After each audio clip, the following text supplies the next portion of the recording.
जय श्री राधे कृष्ण। आप सभी का आपके अपने YouTube channel VK Mishra present में बहुत बहुत स्वागत है। आइए आज आप सब सुनेंगे वैशाख पूर्णिमा के दिन श्री सत्यनारायण व्रत की कथा। इस बार वैशाख पूर्णिमा का व्रत जो कि 23 मई 2024 दिन बुधवार को पड़ रहा है। हिंदू धर्म में पूर्णिमा तिथि का बड़ा ही विशेष महत्व माना गया है। पूर्णिमा तिथि के दिन गंगा स्नान करना, दान पुण्यों का कार्य करना, भगवान विष्णु का पूजन करना, भगवान सत्यनारायण का पूजन करना, इन सबों का विशेष महत्व माना गया है। वैशाख पूर्णिमा को बुद्ध पूर्णिमा के नाम से भी जाना जाता है। इस दिन भगवान बुद्ध की जयंती मनाई जाती है। पूर्णिमा तिथि के दिन पूरे विधि विधान के साथ भगवान सत्यनारायण का पूजन करना चाहिए। साथ में कथा श्रवण करनी चाहिए, भगवान की आरती करनी चाहिए। कलिकाल में भगवान सत्यनारायण का पूजन जो कि अनंत फलदायी माना गया है, यह सभी प्रकार के दुख और कष्टों को दूर करने वाली है तथा सभी प्रकार के सुख तथा समृद्धि को प्रदान करने वाली है। तो आइए सुनते हैं श्री सत्यनारायण व्रत की कथा। अगर आप पूर्णिमा तिथि के उपलक्ष्य में सत्यनारायण व्रत कथा के लिए ब्राह्मण दक्षिणा, अन्नदान, वस्त्रदान आदि के लिए देना चाहते हो तो आप अपनी श्रद्धा और सामर्थ्य के अनुसार हमें डिस्क्रिप्शन में जाकर के वहां से गूगल पे, फोन पे या अकाउंट नंबर के माध्यम से आप अपने श्रद्धा और सामर्थ्य के अनुसार हमें ब्राह्मण दक्षिणा प्रदान कर सकते हैं। तो आइए सुनते हैं श्री सत्यनारायण व्रत की कथा। तो बोलिए प्रेम से श्री सत्यनारायण भगवान की जय, भगवान विष्णु की जय, माता लक्ष्मी की जय, सर्वदेवी देवता की जय। श्री सत्यनारायण व्रत कथा पहला अध्याय। बहुत समय पहले की बात है। एक समय की बात है, नैमिषारण्य तीर्थ में शौनकादि 88,000 ऋषियों ने श्री सूत जी से पूछा कि हे प्रभु, इस कली काल में वेद विद्या रहित मनुष्यों को भक्ति किस प्रकार से मिल सकती है तथा उनका उद्धार कैसे होगा। हे मुनि श्रेष्ठ, कोई ऐसा तप बतलाइए जिससे थोड़े समय में ही पुण्य की प्राप्ति हो सके और मनोवांछित फल भी मिल जाए। इस प्रकार की कथा सुनने की हम इच्छा रखते हैं। सर्वशास्त्रों के ज्ञाता श्री सूत जी बोले कि हे वैष्णवों में पूज्य, आप सभी ने प्राणियों की हित की बात पूछी है, इसलिए मैं एक ऐसा श्रेष्ठ व्रत आपको बतलाऊंगा जिसे नारद जी ने लक्ष्मी नारायण से पूछा था और लक्ष्मीपति ने मुनि श्रेष्ठ नारद जी से कहा था। आप सब इसे ध्यान से सुनिए। एक समय की बात है, योगीराज नारद जी दूसरों के हित की इच्छा के लिए अनेकों लोकों में घूमते हुए मृत्युलोक में आ पहुंचे। वहां उन्होंने अनेक योनियों में जन्मे प्रायः सभी मनुष्यों को अपने कर्मों द्वारा अनेकों दुखों से पीड़ित देखा। उसका दुख देख नारद जी सोचने लगे कि कैसा यत्न किया जाए जिसके करने से निश्चित रूप से मानव के दुखों का अंत हो जाए। इसी विचार पर मनन करते हुए विष्णु लोक में गए। वहां वह देवों के इष्ट नारायण की स्तुति करने लगे, जिनके हाथों में शंख, चक्र, गदा और पद्म थे। गले में वरमाला पहने हुए थे। स्तुति करते हुए नारद जी बोले कि हे भगवान, आप अत्यंत शक्ति से संपन्न हैं। मन तथा वाणी भी आपको नहीं पा सकती है। आपका आदि, मध्य तथा अंत नहीं है। निर्गुण स्वरूप सृष्टि के कारण भक्तों के दुख को दूर करने वाले हैं। आपको मेरा नमस्कार है। नारद जी की स्तुति सुनकर भगवान विष्णु बोले कि हे मुनि श्रेष्ठ, आपके मन में क्या बात है? आप किस काम के लिए पधारे हैं, उसे निसंकोच मुझसे कहिए। इस पर नारद जी बोले कि मृत्युलोक में अनेक योनियों में जन्मे मनुष्य अपने कर्मों के द्वारा अनेकों दुख से दुखी हो रहे हैं।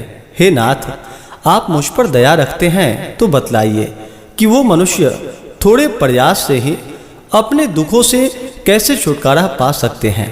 भगवान श्री हरि बोले कि हे नारद, मनुष्यों की भलाई के लिए तुमने बहुत अच्छी बात पूछी है, जिसके करने से मनुष्य मोह से छूट जाता है। यह बात मैं कहता हूँ, उसे सुनो। स्वर्गलोक व मृत्युलोक दोनों में एक दुर्लभ उत्तम व्रत है जो पुण्य देने वाला है। आज प्रेमवश होकर मैं उसे तुमसे कहता हूँ। श्री सत्यनारायण भगवान का यह व्रत अच्छी तरह विधान पूर्वक करके मनुष्य तुरंत ही यहाँ सुख भोग कर मरने पर मोक्ष को पाता है। श्री हरि के वचन को सुनकर नारद जी बोले कि उस व्रत का क्या फल है और उसका क्या विधान है? यह व्रत किसने किया था? इस व्रत को किस दिन करना चाहिए?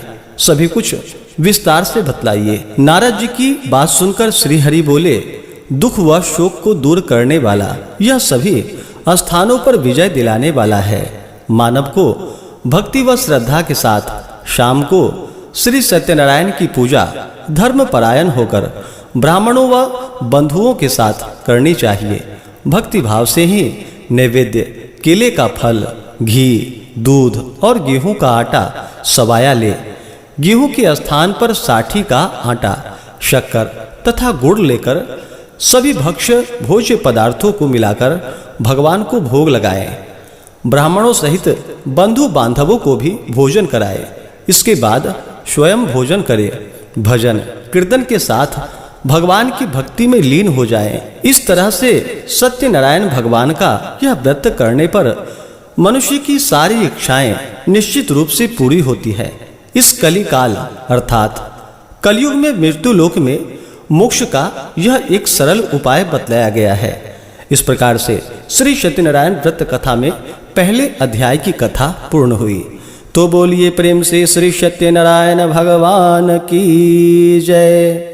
श्री सत्यनारायण दूसरे अध्याय की कथा। सूत जी बोले कि हे ऋषियों, जिसने पहले समय में इस व्रत को किया था उसका इतिहास कहता हूँ, ध्यान से सुनो।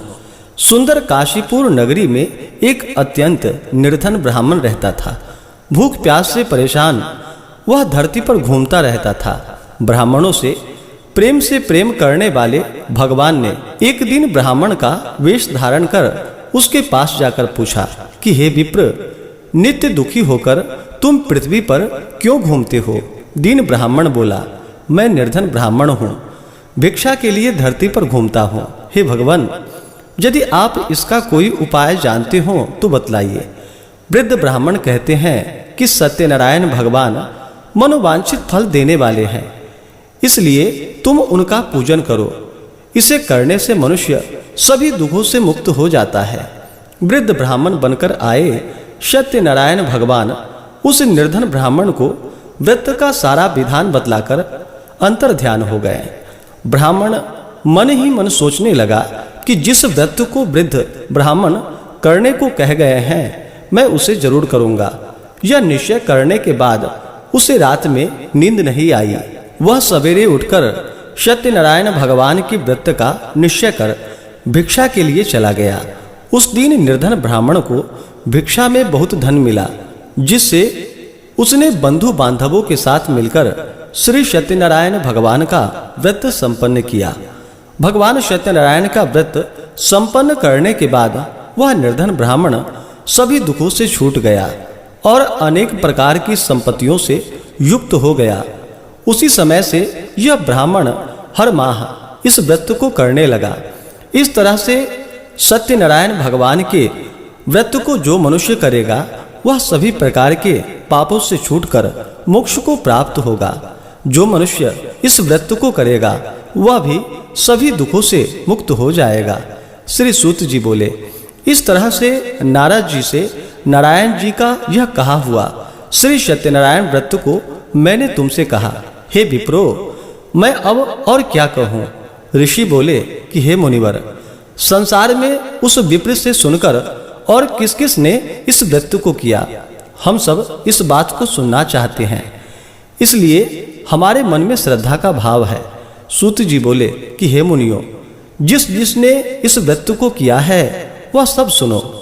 एक समय वही विप्र धन व ऐश्वर्य के अनुसार अपने बंधु बांधवों के साथ इस व्रत को करने को तैयार हुआ। उसी समय एक लकड़ी बेचने वाला बूढ़ा आदमी आया और लकड़ियां बाहर रखकर अंदर ब्राह्मण के घर गया। प्यास से दुखी वह लकड़हारा उनको व्रत करते देख विप्र को नमस्कार कर पूछने लगा कि आप यह क्या कर रहे हैं? तथा इसे करने से क्या फल मिलता है, कृपा करके मुझसे भी बतलाइए। ब्राह्मण ने कहा कि यह सब मनोकामनाओं को पूरा करने वाला है। यह सत्यनारायण भगवान का व्रत है। इसकी कृपा से ही मेरे घर में धन धान्य आदि की वृद्धि हुई है। विप्र से सत्यनारायण व्रत के बारे में जानकर लकड़हारा बहुत प्रसन्न हुआ। चरणामृत लेकर वह प्रसाद खाने के बाद अपने घर गया। लकड़हारे ने अपने मन में संकल्प किया कि आज लकड़ी बेचने से जो धन प्राप्त होगा उसी से मैं श्री सत्यनारायण भगवान का उत्तम व्रत करूंगा। मन में इस विचार को लेकर बूढ़ा आदमी सिर पर लकड़ियां रखकर उस नगर में बेचने गया जहां पर धनी लोग ज्यादा रहते थे। उस नगर में उसे अपनी लकड़ियों का दाम पहले से 4 गुना अधिक प्राप्त हुआ। बूढ़ा प्रसन्नता के साथ दाम लेकर केले, शक्कर, घी, दूध, दही और गेहूं का आटा ले भगवान सत्यनारायण के व्रत की अन्य सामग्रियां लेकर अपने घर गया। वहां उसने अपने बंधु बांधवों को बुलाकर विधि विधान से सत्यनारायण भगवान का पूजन और व्रत किया।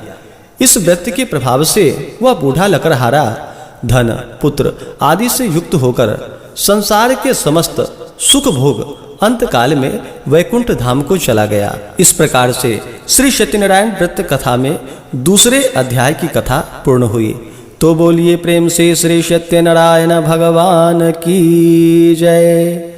तीसरे अध्याय की कथा। सूत जी बोले, हे श्रेष्ठ मुनियों, अब आगे की कथा कहता हूँ। पहले समय में उल्कामुख नाम का एक बुद्धिमान राजा था। वह सत्यवक्ता और जितेंद्रिय था। प्रतिदिन दिव्य स्थानों में जाता और निर्धनों को धन देकर उनके कष्ट दूर करता था। उसकी पत्नी कमल के समान मुख वाली तथा सती साध्वी थी।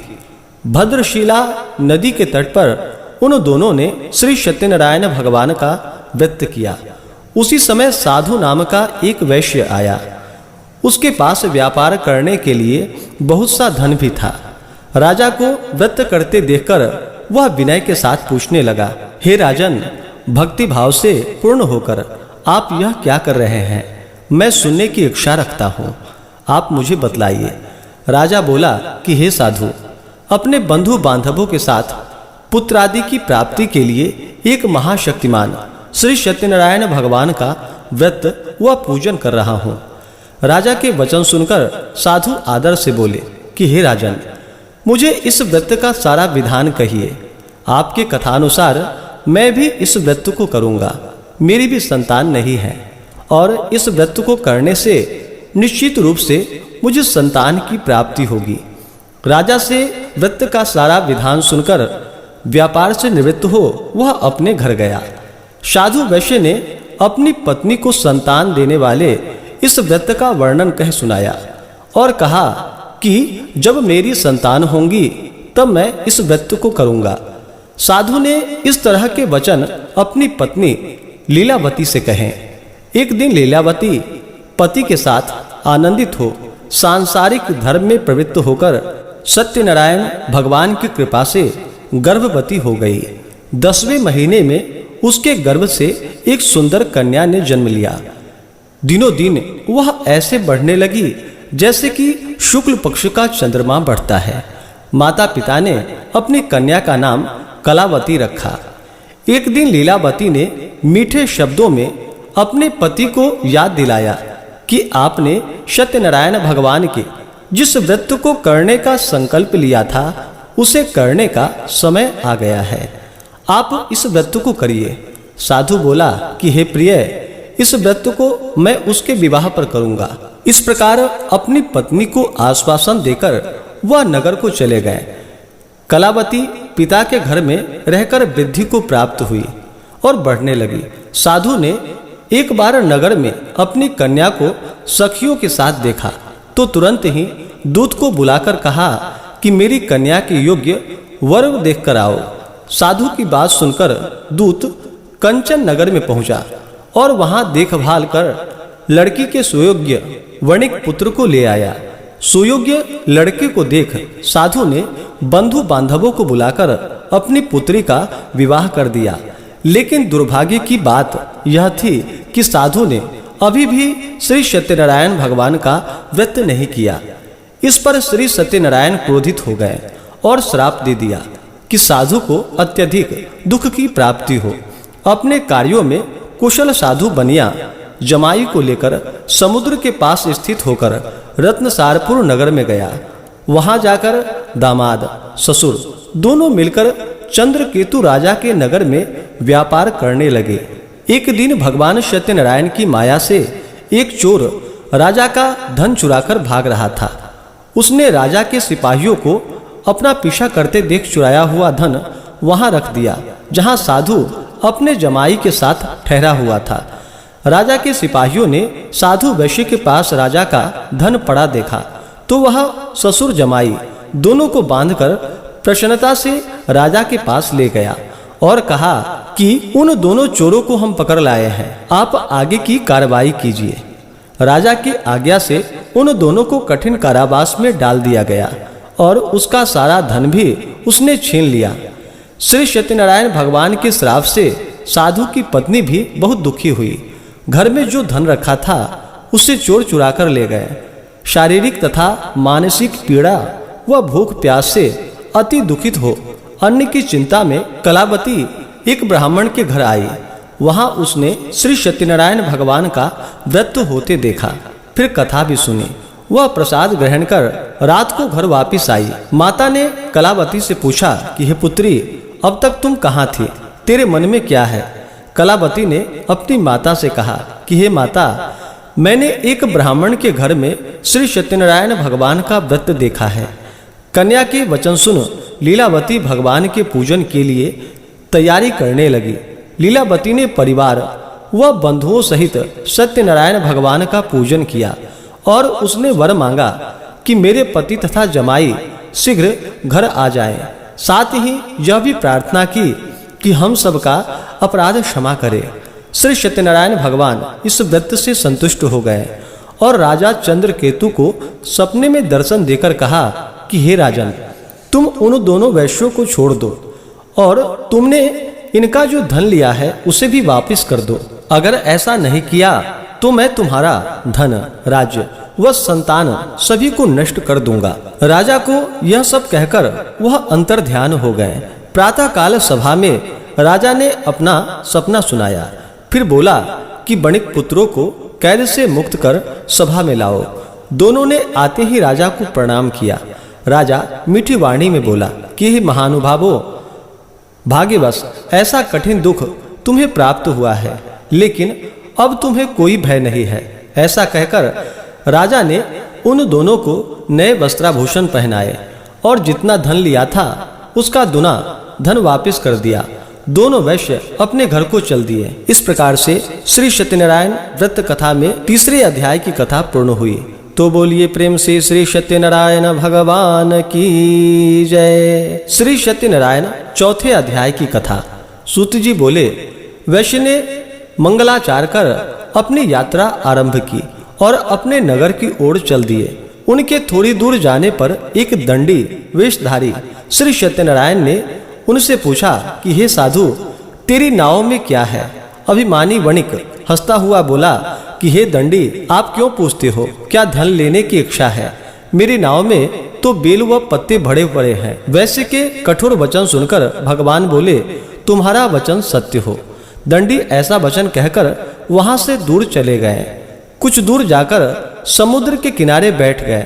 दंडी के जाने के बाद साधु वैश्य ने नित्य क्रिया के पश्चात नाव को ऊंची उठते देखकर अचंभा माना और नाव में बेल पत्ते आदि देखकर वह मूर्छित हो जमीन पर गिर पड़ा।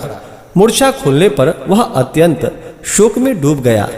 तब उसका दामाद बोला कि आप शोक न मनाएं, यह दंडी का श्राप है, इसलिए हमें उनकी शरण में जाना चाहिए, तभी हमारी मनोकामना पूरी होगी। दामाद की ऐसी बात सुनकर वह दंडी के पास पहुंचा और अत्यंत भक्ति भाव से नमस्कार कर बोला, मैंने आपसे जो जो असत्य वचन कहे थे उसके लिए मुझे क्षमा कर दे। ऐसा कहकर महान शोकातुर हो रोने लगा। दंडी भगवान बोले कि हे वणिक पुत्र, मेरी आज्ञा से बार बार तुम्हें दुख प्राप्त हुआ है। तू मेरी पूजा से विमुख हुआ है। साधु बोला कि हे भगवान, आपकी माया से ब्रह्मा आदि देवता भी आपके रूप को नहीं जानते, तब मैं अज्ञानी कैसे जान सकता हूँ? आप प्रसन्न हो आइए।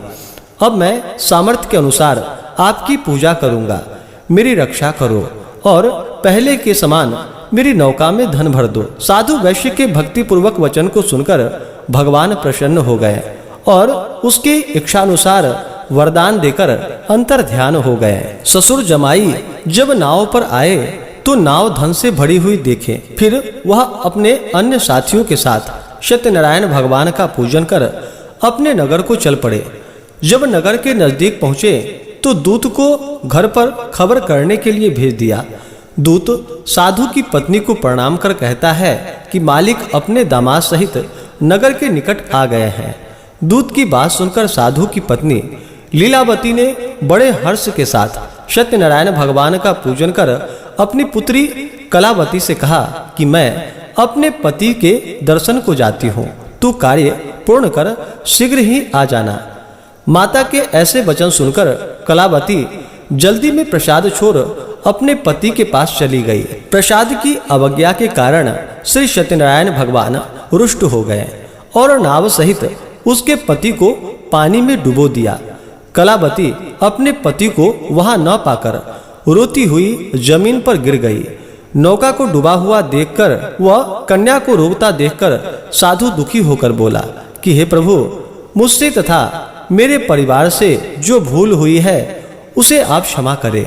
साधु के दीन वचन को सुनकर सत्यनारायण भगवान प्रसन्न हो गए और आकाशवाणी हुई कि हे साधु, तेरी कन्या मेरे प्रसाद को छोड़कर आई है, इसलिए इसका पति अदृश्य हो गया है। यदि वह घर जाकर प्रसाद खाकर लौटती है तो इसे इसका पति अवश्य ही प्राप्त होगा।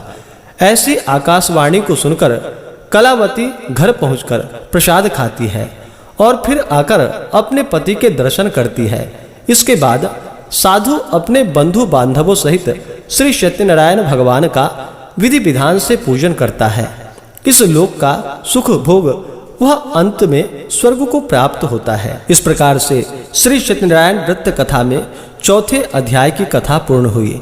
तो बोलिए प्रेम से श्री सत्यनारायण भगवान की जय। श्री सत्यनारायण 5वें अध्याय की कथा। सूत जी बोले कि हे ऋषियों, मैं और भी एक कथा सुनाता हूँ, उसे भी ध्यान पूर्वक सुनो। प्रजा पालन में लीन तुंगध्वज नाम का एक राजा था। उसने भी भगवान का प्रसाद त्याग कर बहुत ही दुख को प्राप्त किया।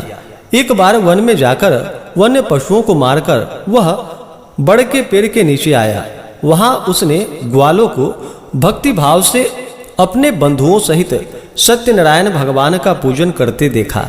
अभिमानवश राजा ने उन्हें देखकर भी पूजा स्थान में नहीं गया और ना ही उसने भगवान को नमस्कार किया। ग्वाले ने राजा को प्रसाद दिया, लेकिन उसने वह प्रसाद नहीं खाया और प्रसाद को वहीं छोड़ वह अपने नगर में चला गया। जब वह नगर में पहुंचा तो वहां सब कुछ तहस नहस हुआ पाया, तो वह शीघ्र ही समझ गया कि यह सब भगवान ने ही किया है। वह दोबारा ग्वालों के पास पहुंचा और विधि पूर्वक पूजा कर प्रसाद खाया तो श्री सत्यनारायण भगवान की कृपा से सब कुछ पहले जैसा हो गया। दीर्घ काल तक सुख भोगने के बाद मरणोपरांत उसे स्वर्ग लोक की प्राप्ति हुई। जो मनुष्य परम दुर्लभ इस व्रत को करेगा तो भगवान सत्यनारायण की अनुकंपा से उसे धन धान्य की प्राप्ति होगी। निर्धन धनी हो जाता है और भय मुक्त हो जीवन जीता है। संतानहीन मनुष्य को संतान सुख प्राप्त होता है और सारे मनोरथ पूर्ण होने पर मानव अंतकाल में वैकुंठ धाम को जाता है। सूत जी बोले, जिन्होंने पहले इस व्रत को किया है अब उसके दूसरे जन्म की कथा कहता हूँ। वृद्ध शतानंद ब्राह्मण ने सुदामा का जन्म लेकर मोक्ष की प्राप्ति की।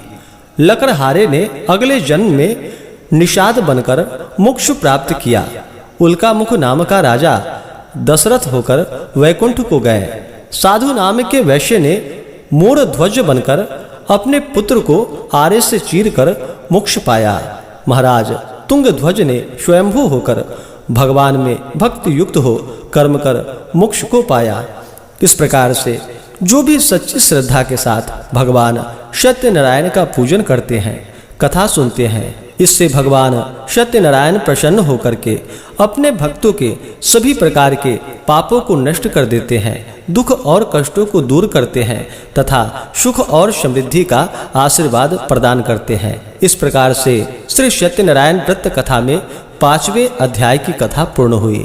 तो बोलिए प्रेम से श्री सत्यनारायण भगवान की जय, भगवान विष्णु की जय, माता लक्ष्मी की जय, सर्वदेवी देवता की जय। तो आशा करता हूँ कि यह जानकारी आपको अच्छा लगा हो।